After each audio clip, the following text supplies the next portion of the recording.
So, Alice, thank you for joining us today. Alice is the CMO at Cognism. So tell us a little bit about Cognism and your place in the market. Sure, yeah. So Cognism is a B2B prospecting solution. So we work end to end, and predominantly what we are founded on is a B2B data platform, which is globally compliant. So we provide data to sales teams and marketing teams to help them prospect. And then we also have the tools for them to execute that prospecting within our platform as well. And how long have you been around for? So Cognism was founded in 2016. And now we've hit the high growth phase of the company, where we've just in September last year, we opened an office in America, in New York. And this is sort of, I guess, our high growth year for Cognism, but obviously slightly tapered back now given the current circumstances. Well, as you mentioned, the current circumstances, obviously we're living through extraordinary times. What have you learned on a professional or personal level over the last few weeks? Yeah, I think it's been really interesting for me, and especially as someone who's leading a team. So a big part of change has been how to manage a team remotely, especially as we actually had 2 new starters join the company and our team literally the week of lockdown begun. So that was a really interesting dilemma in terms of how do we onboard them effectively, both so they feel part of the team, but also so that they can start executing work as quickly as possible. Because at Cognism, being a startup, we ramp people pretty quickly and throw them in at the deep end, but it's sort of perceived anyway to be harder to do remotely. But I guess from this experience, what I found is it's very much possible. So kind of my top tips from that were, we just documented everything.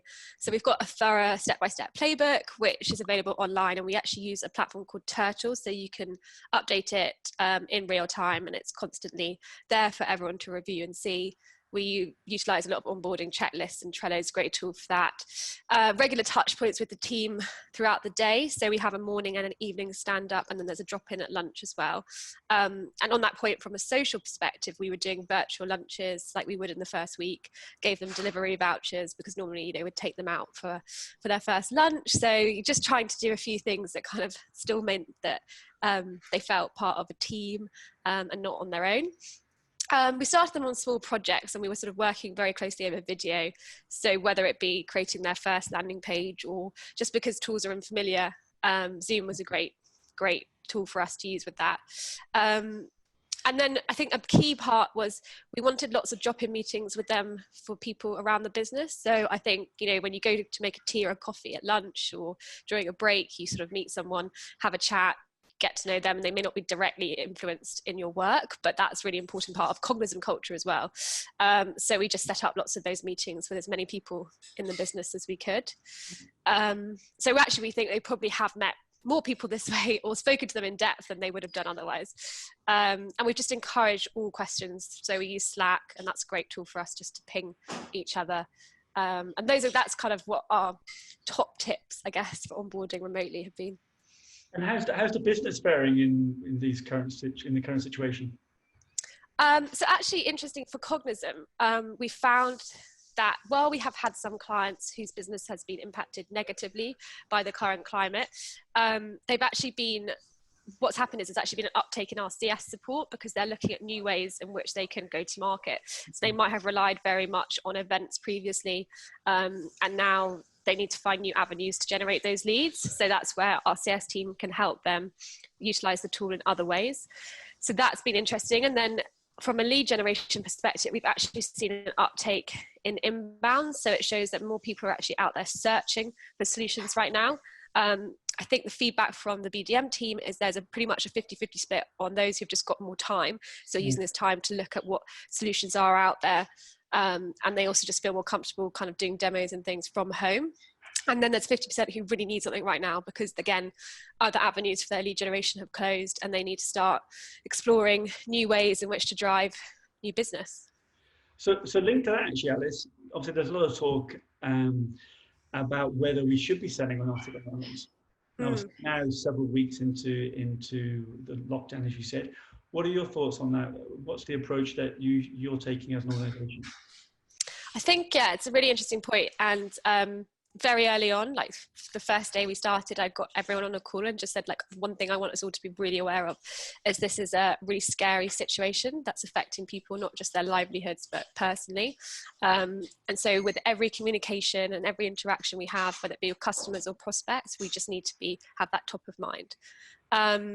But we're also aware that it's a new normal. So there's no clear timeline for this ending. People do want to discuss and want to know how best to tackle the issue of lead generation in the environment that we're living in now. It's a priority for businesses because it's survival. So I don't think it's a case of not selling, especially for the tool and solution that we have, but it's rather of case of how you're selling. So if you're offering something that's helpful to people right now, like how are you messaging that? You need to be careful not to forget that there's, it's a human element to everything we're dealing with. A lot of times I find people talk about B2B and say it's very different to B2C, but at the end of the day, it's people at the end of the phone, the email, all the interactions. So I think it's a really good time for people in B2B to really understand that, and to really understand your customers and your prospects and acknowledge the current environment, just be really empathetic. And so let's talk about ABM. We're both obviously operating in the ABM space. Let's talk about ABM and data. How do you see data changing, revolutionizing ABM? So I think data is literally the backbone of any ABM strategy. Without the right data, and importantly, knowing how you use that data, your ABM campaigns will most likely fail. It's vital at the start, the middle, and the end. It's throughout the whole process. It gives you the ability to contact and identify those target accounts. It's the means by which you can personalize your campaigns. And at the end of the day, ABM is all about personalization. And it's often the trigger to taking action to change, iterate, and alter your approach. That data is what you use to inform those decisions. I think the right data provider can help create the foundation of quality, like the quality data that you need for that ABM strategy. And it should always be evolving alongside the behavior of your target accounts, so it shouldn't be static. I think that's also really important. And if you give us a couple of examples of where you're seeing data being deployed effectively. Yeah, so I guess I think probably a good example is where you can start to see real benefit in ABM from data and how you can use it in a clever way, is when it's becoming integrated into existing workflows and systems to provide like that consistent and accurate, timely data into your campaigns. So say, this is just an example, but you've got a defined list of target accounts and you've been able to map them into your CRM system with all the relevant contacts at those accounts. You've populated that data with multiple data points, beyond the normal contact information. I'm talking about like technology stack, hiring status, funding announcements. And then importantly, that data is updated in real time, so it doesn't stagnate, doesn't become stale. It's always being refreshed. Then you're able to maximize the opportunities at those accounts and make sure that you're never losing possible opportunities within that data pool that you have. And then you can set up campaigns. This is the really clever bit, based on key triggers or intent buckets, and it can all be synced up into your CRM and your marketing automation system. So you can start a really clever messaging journey. You can map it out across both the different types of, again, depends what program you're running, if it's one to one, one to few, one to many. But you can get very clever and you start creating, key data inputs that are fully synced with your systems and workflows. And then when those start to trigger certain events, that's when your messaging changes and alters and pushes people through the buyer journey. And that personalization starts to kick in.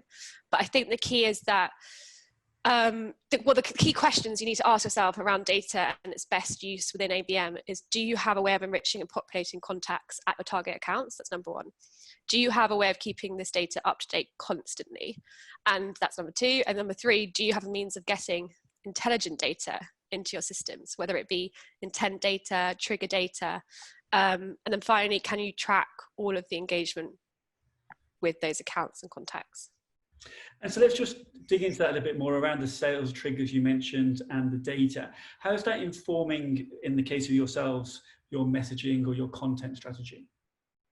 Yeah, so it's really interesting. So say for example, at Cognism, we know that a tech company 11 to 50 that uses Salesforce and is hiring for SDRs right now are an absolute sweet spot for us. So we have campaigns set up which are completely personalized to that journey and to those pain points that we know will ring a lot of bells with people who fit that criteria. And what we can have is a bucket that people constantly drip into based on that, because you're not going to have high volumes of numbers, but what you are going to have is very relevant messaging and campaign and like uber personalized content. So, you know, white papers that are made to look like just for that one account and that one contact at that account. And that's really powerful, and we've seen a huge uptake in engagement based on that. And talking about, you know, marketing budgets, what are you seeing is happening out there in the ecosystem with regards to companies? Are you seeing that they're coming under significant pressure, or is it just that the funds are being and the investments are being redirected around?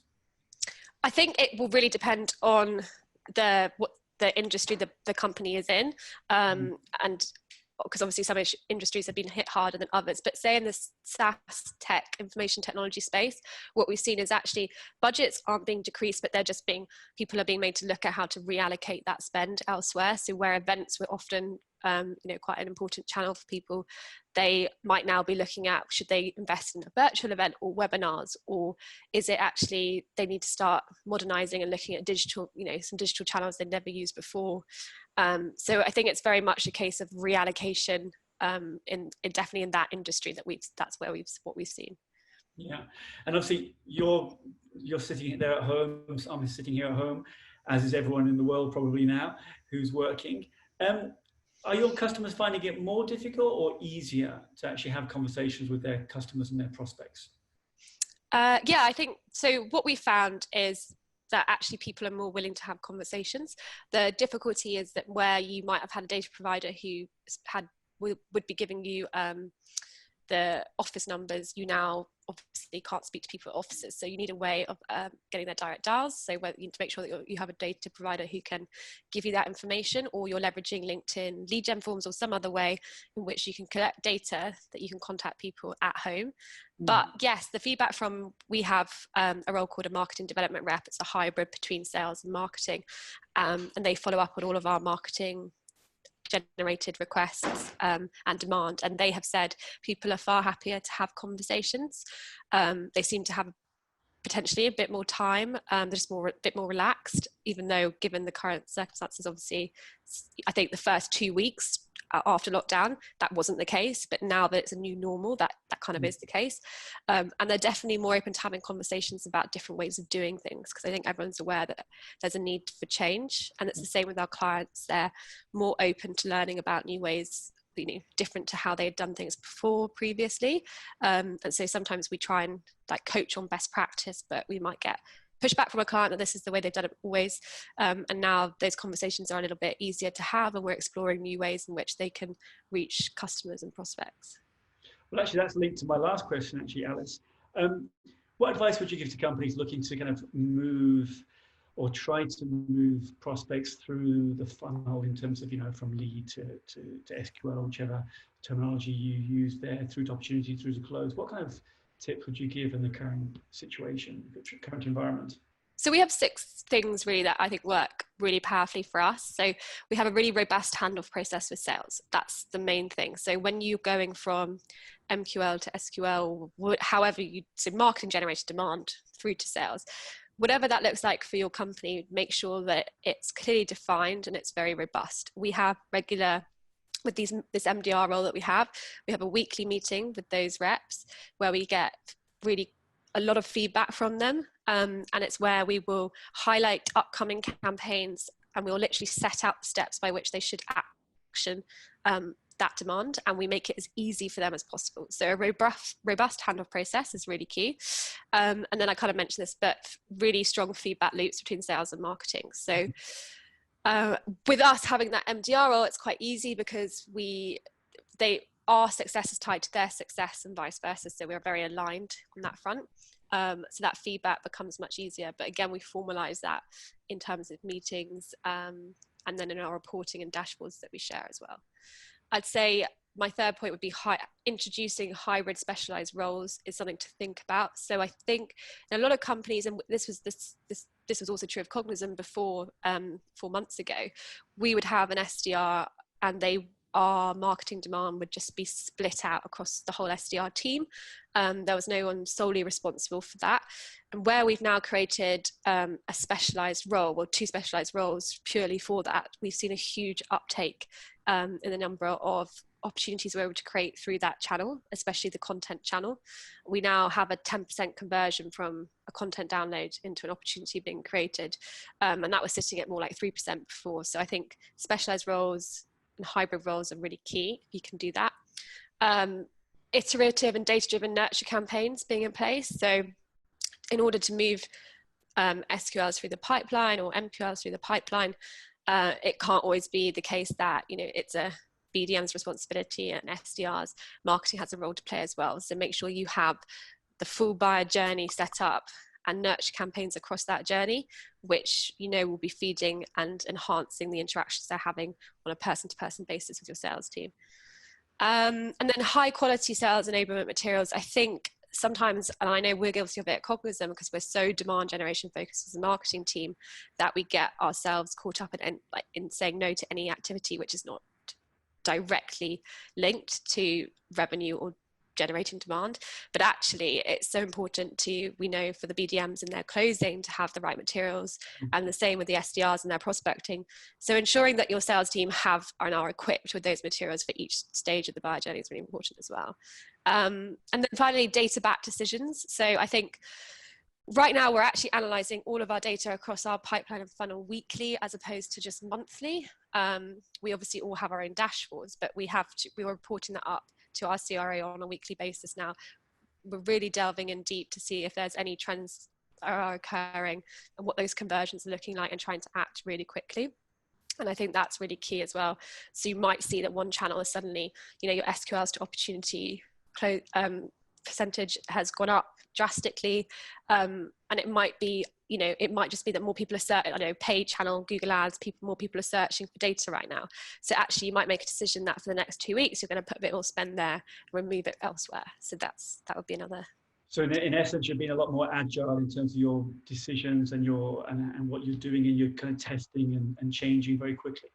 Yeah, and that's also true of our ICP. So we had a very clearly defined ICP before this event, and that had, which recruitment sat firmly within that.